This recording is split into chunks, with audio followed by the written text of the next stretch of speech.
여러분 안녕하십니까? 1월 26일 금요일 교차로 유튜브 뉴스를 시작하겠습니다. 첫 소식입니다. 트레이더 조는 매년 온라인 여론조사를 통해 결정되는 커스터머 초이스 어워즈 제품을 공개합니다.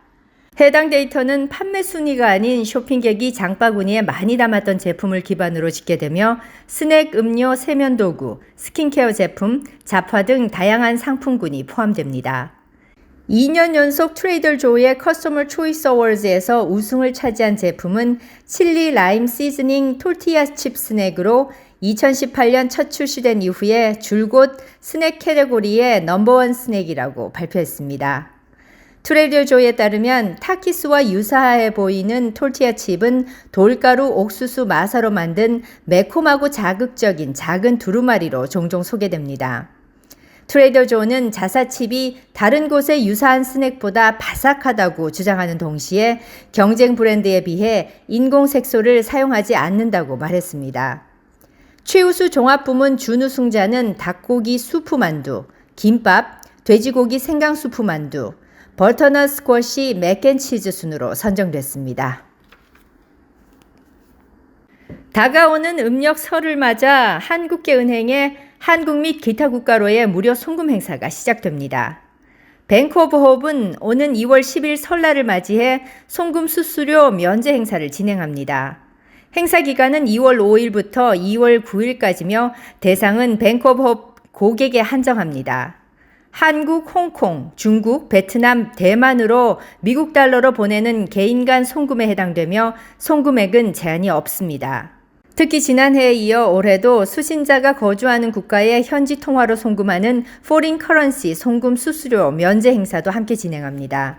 이 기간 동안 한국, 홍콩, 싱가포르, 일본, 베트남, 대만, 태국, 캐나다, 호주, 영국 통화로 송금하는 고객은 수수료가 면제됩니다.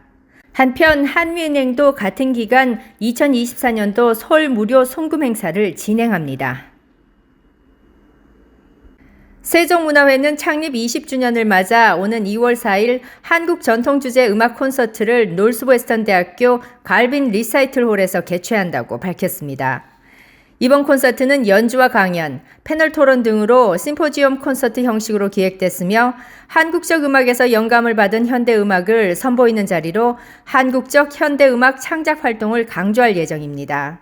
사회는 수잔나 송 전 CBS 앵커가 맡았으며 기조연설에는 줄리어드 음대 학장인 데이빗 루드윅이 진행합니다. 이와 더불어 노스웨스턴 음대 학장인 조나산 베일리 혼랜드와 김정한 총영사가 축사를 맡습니다.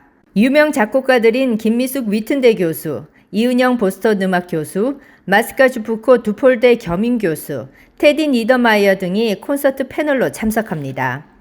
현재 인디애나대 음대에서 후악을 가르치고 있는 바이올리니스트 이경선 교수가 세타령과 고향의 봄을 피날레 무대로 장식하며 이소정 저드슨 음대 교수도 특별 게스트 연주자로 출연합니다. 음악회 입장료는 일반 $30, 학생 $10이며 주차는 무료입니다. 시카고 경찰은 25일 새벽부터 이른 아침까지 놀사이드 소상공인들이 운영하는 세포라 매장과 리컬 스토어까지 연이어 유리창 파손 후 침입한 절도 사건이 발생했다고 밝혔습니다. 경찰에 따르면 이날 오전 5시 30분경 남성 용의자 2명이 피해업소의 창문을 깨고 주류 등을 훔쳤다고 밝혔습니다. 현재는 상점 전면 부서진 유리를 판자로 임시로 막아 통행이나 추가 사고가 발생하지 않도록 조치를 취했습니다. 현장에서 젓갈색의 SUV를 타고 도주한 일당은 동일 사업주가 2마일도 채 떨어지지 않은 곳에서 운영하는 또 다른 매장을 2시간 전에 털었던 것으로 밝혀졌습니다. 해당 사업주는 지난 3주 동안 내 가게는 6번이나 강도 침입을 당했다. 너무너무 지겹고 끔찍하다라며 시장, 시의원, 경찰서가 적극적으로 나서 주민 치안에 대한 정책과 소상공인들을 보호할 수 있는 구체적인 대책안을 마련해야 한다라며 최근 심각해지고 있는 시카고의 치안 문제를 강도 높게 지적했습니다. 이날 오전 사건이 발생한 리컬스토어 이외에도 건너편 세포라 매장 역시 매장 앞 유리가 부서져 있었고 절도범들은 매장 내 물건들을 훔쳐간 것으로 밝혀졌습니다. 뿐만 아니라 오전 1시 30분경 링컨파크에 위치한 주류 엑스포에서도 매장 앞유리가 파손돼 있었고 금전 등록기가 열려 있는 등 비슷한 유형의 사건이 접수돼 경찰은 동일범 소행을 염두에 두며 다양한 각도로 주변 인근의 목격자 등을 통해 신속한 수사를 진행할 것을 밝혔습니다. 일리노이주에서도 브로마 식물성 기름, 이산화티타늄 등 5가지 식품, 화학 첨가물 사용이 금지됩니다. 일리노이주 총무처 장관과 주 의원들의 주도로 일리노이주에서 제조 및 판매되는 식품에 일부 첨가물을 금지하는 일리노이주 식품안전법안이 공개됐습니다.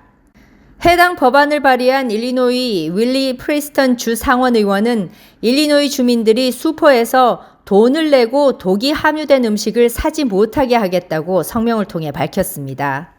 이미 캘리포니아는 지난해 대량 생산을 하는 초가공 시리얼, 사탕, 샐러드 드레싱 및 탄산음료에 흔히 사용되는 브로마 식물성 기름, 브롬산 칼륨, 프로필 파라벤, 적색염료 3등의 물질 사용을 금지했습니다. 노스웨스턴 아동진료소 소아과 의사인 페이알 아다카리 박사는 이런 화학 첨가물은 발달 중인 어린이들의 신체 및 뇌, 장기에 부정적인 영향을 미친다고 말하며 BHA와 BHT가 아동 자폐증, 비만 및 ADHD의 증가를 유발하는 원인으로 정확히 밝혀지진 않았지만 이런 화학 물질이 청소년 건강에 부작용과 연관이 있다고 경고했습니다. 이러한 방부제와 염료는 이미 일본, 캐나다 및 유럽연합 회원국과 같은 국가에서는 금지됐습니다. 시카고가 미국 빈대 도시 목록에서 1위를 차지해 최악의 도시로 선정됐습니다. 시카고는 해충 방제 회사인 올킨의 빈대 도시 상위 50개 목록에서 4년 연속 1위를 차지하며 빈대 최악의 도시 중 하나로 자리 잡았습니다. 시카고, 뉴욕, 필라델피아는 빈대가 가장 많은 도시에서 각각 1위, 2위, 3위를 차지했습니다. 올킨 관계자는 바람의 도시 시카고는 매년 4,800만 명 이상의 방문객을 맞이하며 170만 명이 넘는 승객을 태우는 버스와 철도 등의 교통의 허브다. 이는 빈대가 가장 좋아하는 환경이다 라고 말했습니다. 일리노이 지역에서는 샴페인이 15위, 피오리아 블루밍턴 지역이 49위에 올랐습니다. 빈대도시 목록은 올킨이 2022년 12월 1일부터 2023년 11월 30일까지 빈대 치료를 가장 많이 수행한 대도시 지역의 치료 데이터를 기반으로 하고 있습니다. 곤충학자인 벤 하틀은 빈대는 매트리스, 박스 스프링 사이, 가구 아래 등에도 숨어 있을 수 있다며 여행자들은 수화물을 바닥에 두지 말고 카운터나 욕실에 두는 것이 좋다고 말했습니다. 또한 집에 돌아온 후에는 최소 45분 동안 건조기에 옷을 말리는 것이 좋다라고도 덧붙였습니다. 헬스그레이드에서 선정한 미국 최고의 병원에 일리노이주 14개 병원이 포함됐습니다. 헬스그레이드는 30개 이상의 일반적인 시술 및 조건으로 4,500개 병원을 평가한 후 2024년 미국 최고의 병원상을 받은 250개 병원을 선별했습니다. 전국 상위 250개 병원에 포함된 14개 일리노이주 병원은 화면과 같습니다. 보도자료에 따르면 이들 병원은 전국 상위 250개 의료센터에 포함되어 있으며 파크리치의 애드버킷 루터란, 어센션 알렉시안 브라더스, 그리고 칼 파운데이션 병원은 전국 상위 50개 의료센터에 포함됐습니다.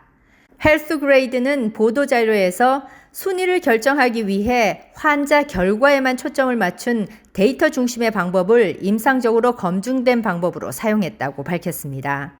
헬스그레이드의 최고 의료 책임자이자 데이터 과학 책임자인 브래드 바우만 박사는 병원의 질은 의사를 선택할 때 고려해야 할 중요한 요소지만 종종 간과되고 있다고 말했습니다.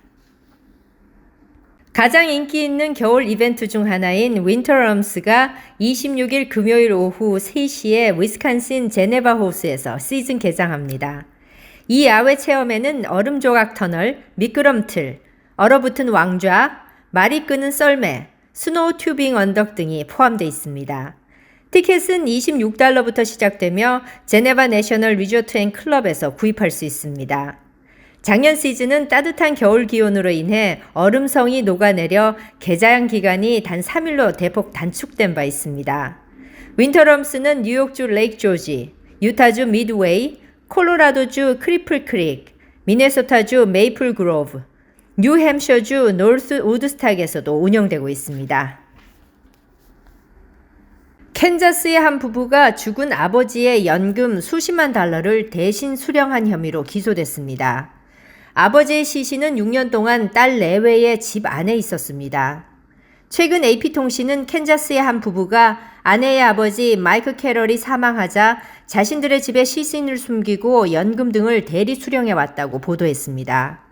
당국은 마이크가 사용했던 인공 심박 조일기의 디지털 기록을 토대로 마이크가 2016년 81세의 나이로 사망했다고 추정 중입니다.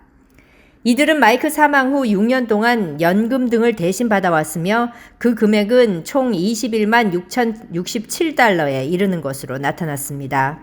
이들 부부는 과거 마이크의 집에 들어와 살았으며 그에게 재정적으로도 의존해왔다고 전해졌습니다. 마이크의 죽음 이후 이들 부부는 친척이나 주위 사람들에게 마이크의 사망 사실을 숨겼습니다. 그러면서 마이크의 계좌로 들어온 연금 등을 출금해 현금화했습니다. 마이크의 사위인 커크 리터가 2022년 10월 경찰에 전화해 사망 신고를 한 뒤에야 마이크의 시신이 발견됐습니다. 오버랜드 파크 경찰은 살인 등의 여러 가능성을 염두에 두고 수사했으나 존슨 카운티 검시관실은 마이크가 자연사했다고 판단했습니다. 이들 부부는 오는 2월 2일 캔자스주 캔자스시티에 있는 연방법원에 출석합니다.